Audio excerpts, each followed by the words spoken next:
Hey guys, it's Peyton, and today I'm going to be talking about 5 books that can help you get out of a reading slump. So I try to think about 5 books that I specifically read super quickly. Sometimes you want to read, but you can't really find anything that just grabs you from the beginning and completely sweeps you away. I found 5 books that I read in like a day or two, and that's not like a typical thing for me. I normally take my time. My average amount of books I read in a month is like 5, so I'm not reading like buttloads like a lot of people. So it takes a lot for me to read a book super freaking quickly, and I feel like this is exactly what some people need when they want to get into reading but just cannot get the energy. These books will give you the energy. So the first book is one I actually read this month, and I read it in one sitting. I never do that. It is a shorter book, so sometimes you do just need a short book if you're kind of in a slumpy mood and you're wanting to get out of a slump, but you can't find anything that's just super quick and easy to read. Well, I freaking had a time with this book, and it wasn't like my favorite book of all time or anything. It just gripped me from the beginning. And this book is My Sister, the Serial Killer by Audyenken Braithwaite. I probably mispronounced that, and I'm super sorry about that. This one, the title instantly makes you intrigued. The cover,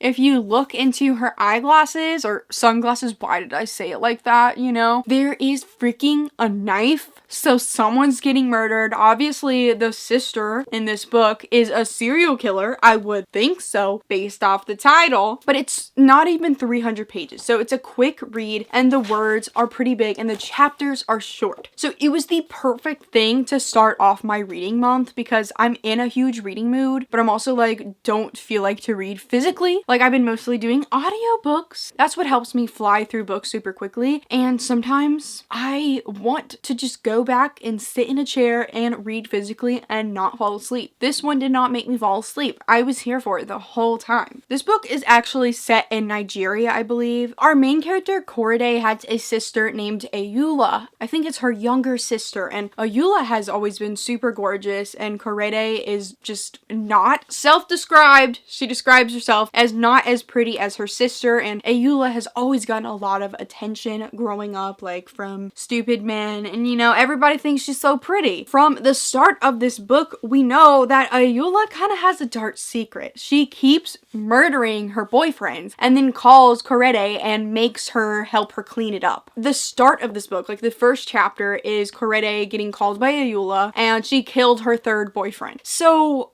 oh shit, and she's having to help her clean it, and people are making a lot of noise about this dude because, you know, his family wants to find him. They think he's missing. He's actually dead because Ayula killed him. Korede's kind of scared because she doesn't seem very remorseful, and she always says like the dudes attacked her or something. She's starting to feel like it's just not making sense because this is the third time, and she killed them all with the same knife, and it just seems maybe this is a planned thing. Maybe she's killing people on purpose. Where this book really starts off is when Korede has had a huge crush on this guy at her work for a while, and Ayula and that guy are starting to date. So Korede is really freaking scared because she really likes this guy, like just as a person in general. Obviously, she's a little jealous because her sister is dating the guy she likes. The main thing is she doesn't want her to murder him. It's kind of chaotic and it's really interesting. Like, I was just so invested the whole book. My only problem was, honestly, I would have liked it to be longer because I feel like we could have had it more fleshed out and we could have focused more on both of the sisters and their relationship with each other and the crazy murders that keep happening as well. But overall, it was a really enjoyable read, and I definitely think a lot of y'all will enjoy it too. So now I am going to recommend a romance book. It's a YA romance, and you know, I'm trying to do a variety for this video so anybody can find something. So it's Alex Approximately by Jen Bennett. I have like a lot of pink tabs in here. Like, I really liked the romance in this book, and you know, it's starting to get spring and then we're gonna get to summer, so I feel like this is a good time to get this book on your radar because it is more of a summery, outdoorsy vibe. So this is one of those books where there's internet texting. There are two characters that know each other online but also know each other in person but don't realize that they are the same people. So they're all cutesy on the internet, like lots of flirting, but in real life they don't like each other, lots of arguing, arguing, and it's just really interesting as the reader knowing that these two characters are those other two characters. It's just a good old time for us. But it starts off with our main character, Bailey. She is going to move to California to live with her dad. Just so happens the guy that she's been talking on the internet with about movies lives in the same town as her dad. So she's going to live there, but she's too scared to tell that guy that she lives there now. She ends up getting a job at this museum, and the guy Porter is super annoying. It's like her arch nemesis at this point, and she works with him, and lots of cute banter. It's the same guy. So he goes by Alex on their freaking messaging chat app or whatever, and they have no idea who each other are, but it's a lot of fun because they start to like freaking fall in love, and it's so cute. Porter is a freaking surfer, and he survived a shark attack, and I just thought that was super cool. I just really liked both of these characters. Like, I really was invested in their relationship. If you want a cute romance, I think this is the one. Give it a try. So if you're maybe looking for a fantasy book that you can read super quickly, I would recommend Cinderella is Dead by Kaylin Bayron. This author wrote such a fun book. It is a female romance book. It's Cinderella 200 years in the future. It's not a retelling. It is Cinderella, the world of Cinderella, and what happened with that story, but 200 years later, and what has life happened with this kingdom. Obviously, Cinderella is dead. There's a weird freaking misogynistic thing going on in this kingdom that make all the 16-year-old girls or whatever their age, every year they have to attend a ball, and they pretty much get sold to marriage to all the men. It's gross. A lot of triggering things because of that, so you just have to be prepared for that if you're going to read it. Obviously, the book has a lot of commentary on this. It's not doing this because it thinks it's cute. Like, no. Our main character, Sophia, has to attend the ball this year for the first time. They get 2 chances. If they don't get sold and married, they become like slaves. And it's terrible. You know, like, nobody wants that life. Nobody wants either option. No one wants to be sold to some man, and nobody wants to be a slave. So it's really just a lose-lose situation for all of these women. It's all based off of the story of Cinderella, and it's just like weird. Like, the world has gone to shit. And Sophia is not gonna do it. She is not gonna go to this ball, and she ends up meeting this girl named Constance in the woods at the grave of Cinderella. Constance lets Sophia know that there's actually a different story behind Cinderella, because there's kind of like a twisted tale that gets told to all of these young girls, and Constance says, hold up, there's a dark truth that you need to know. And they go on a little adventure together and have a cute little romance developing, and they were just super cute. This book was super predictable, and there was nothing like really shocking about it, but honestly I didn't really mind. Like, it was just a really fun book, a cute romance, and a lot of powerful lines against misogyny, and I just think a lot of people would enjoy it like I did and fly through it just like I did. The next book I think could help you with your reading slump is A Good Girl's Guide to Murder by Holly Jackson. So this one is one I've been recommending to everybody. I did a whole freaking spoiler-free review on this book, just raving about it. I'm obsessed with this book, and it's actually going to be a trilogy. The sequel just came out in America. It's called Good Girl Bad Blood, and I did a reading vlog of me reading that too, so you can freaking go watch those if you want. This book was a YA thriller, and it was just so much fun. Like, the mystery was crazy, and there's this girl named Pip, and she has a senior project. It's her senior year of high school, and like typically there's like a senior project. She's doing her project on a murder that happened 5 years ago in her town. She doesn't think what happened in this murder and who was turned out guilty by the police, she doesn't think it's right. She just has a weird suspicion that there's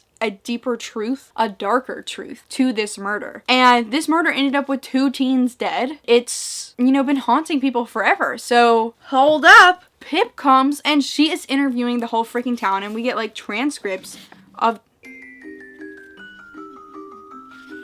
Sorry, I thought my dog just like fell down the stairs, and it freaked me out. I was like, oh my god, is she okay? Like, I don't know if she fell or what. So we get transcripts of all these interviews, and it's just such a fun mystery, and I was just on the edge of my seat the whole time reading this. I flew through it because I just had to know. I stayed up till 6:30 in the morning reading this one because there's just no way to put the book down. And I feel like it's just so perfect for a reading slump person because, you know, just hand it to whoever's in a reading slump and things will be better. I promise you, because you just have to know the answers. How How do you not read and find out the answers? I have no freaking idea. Once you start this book, there's no going back. I promise you. It's chaotic. I didn't guess the ending. Like, I had some inklings about some things, but I was pretty surprised overall. And I just think it's such a fun journey and you need it in your life. The final book that would be perfect for a reading slump is Grown by Tiffany D. Jackson. Now, I read this one right when it came out, and this one is so freaking sad and heavy and definitely like trigger warnings for like sexual abuse and like pedophilia. It's kind of like loosely based off the R. Kelly situation. There's this guy named Corey Fields. He's a super famous musician, and our main character Enchanted is a great singer, and she like joins this singing competition, and Corey Fields takes a liking towards her, and she's just so excited because one of her celebrity like influences, one of the people that she's always looked up to, is giving her attention. She's not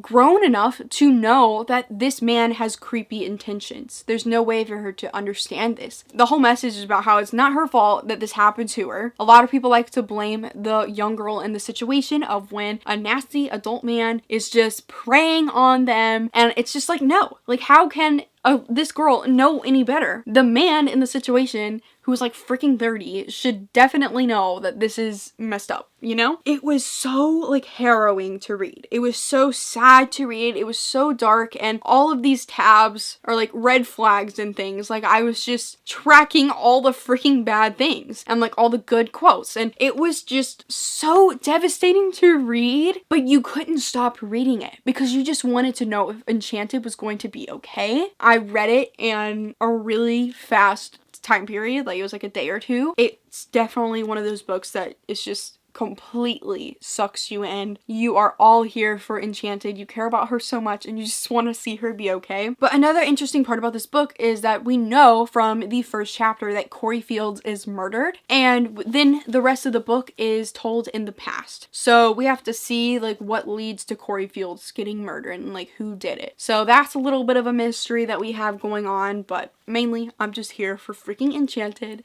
and for her to be okay. So those are the 5 books that could possibly help you get out of a reading slump whenever you're in one. I hope this video helps you, and I hope you can find at least one book from this list today. Thank you guys so much for watching this video. Let me know if you've already read some of these books and if you agree that they're really good for reading slumps. Like this video, comment down below. Have a good day. Please subscribe. Make sure to follow all my social medias, which are linked down below, and go click the bell button, which is right by the subscribe button, which you should already clicked, and goodbye.